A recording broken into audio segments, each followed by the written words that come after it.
ఆకాశమును భూమియు వాటిలోనున్న సమస్త సమూహము సంపూర్ణమయ్యెను.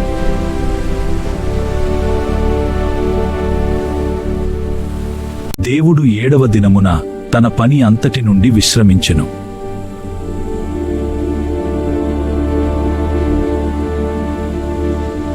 దేవుడు ఆ దినమును ఆశీర్వదించి పరిశుద్ధపరచెను.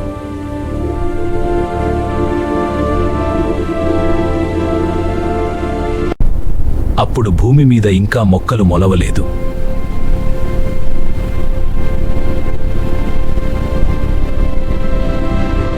భూమి నుండి ఆవిరి లేచి నేలంతటిని తడిపెను.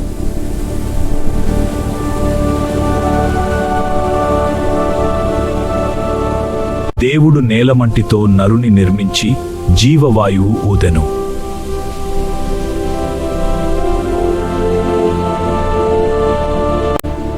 దేవుడు తూర్పున ఏదెను తోటను వేసెను.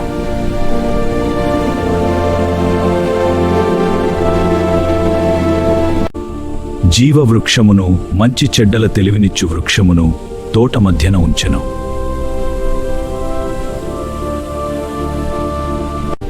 ఏదెను నుండి ఒక నది బయలుదేరి 4 శాఖలయ్యెను.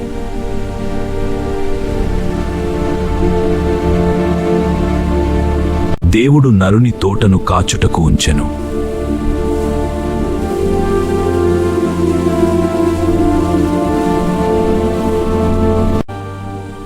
ఈ తోటలోని ప్రతి వృక్ష ఫలమును తినవచ్చును.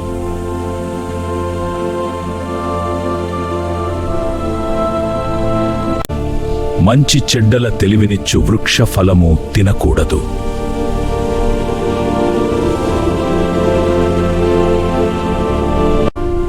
ఆదాము సమస్త జంతువులకు పేర్లు పెట్టెను.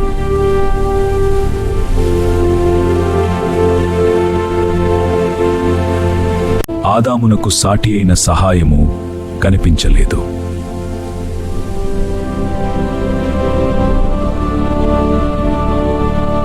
దేవుడు ఆదామునకు గాఢ నిద్ర కలుగజేసెను.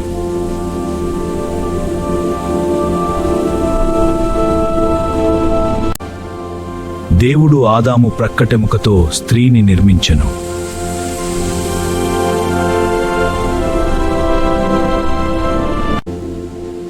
ఇది నా ఎముకలలో ఎముక.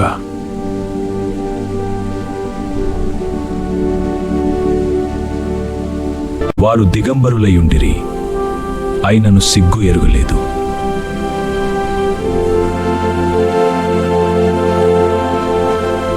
సర్పము దేవుడు చేసిన సమస్త జంతువులలో అత్యంత యుక్తిగలది.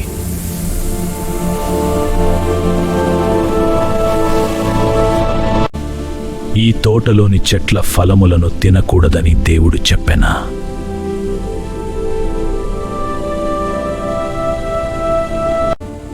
ఆ చెట్టు ఫలములను తినకూడదు, ముట్టకూడదు.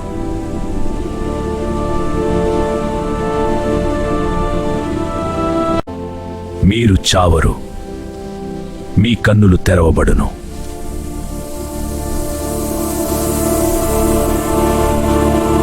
ఆమె ఫలమును తీసుకొని తినెను.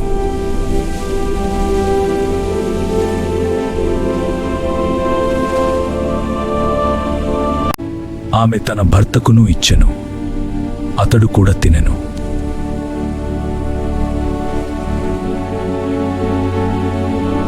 వారి కన్నులు తెరవబడెను.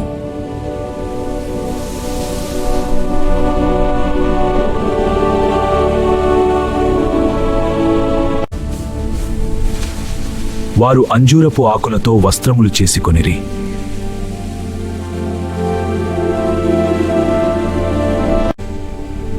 దేవుడు తోటలో సంచరించుచుండెను.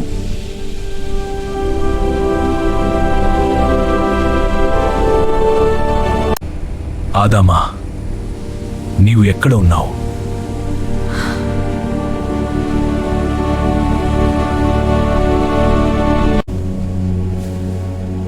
నేను దిగంబరిని గనుక భయపడి దాగుకొంటిని.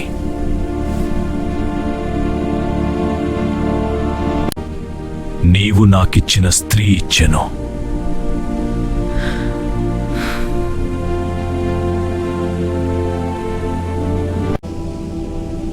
సర్పము నన్ను మోసపుచ్చెను.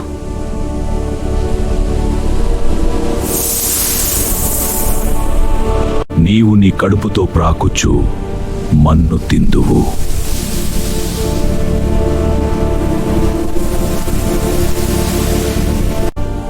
ఆమె సంతానం నీ తలను కొట్టును.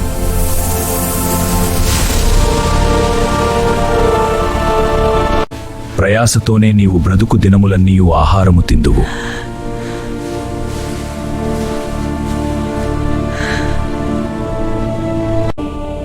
దేవుడు వారికి చర్మపు వస్త్రములు చేసెను.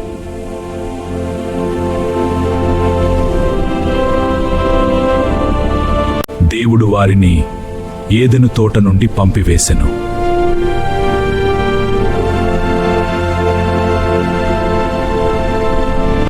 కెరూబులు జీవవృక్షమునకు పోవు మార్గమును కాచిరి.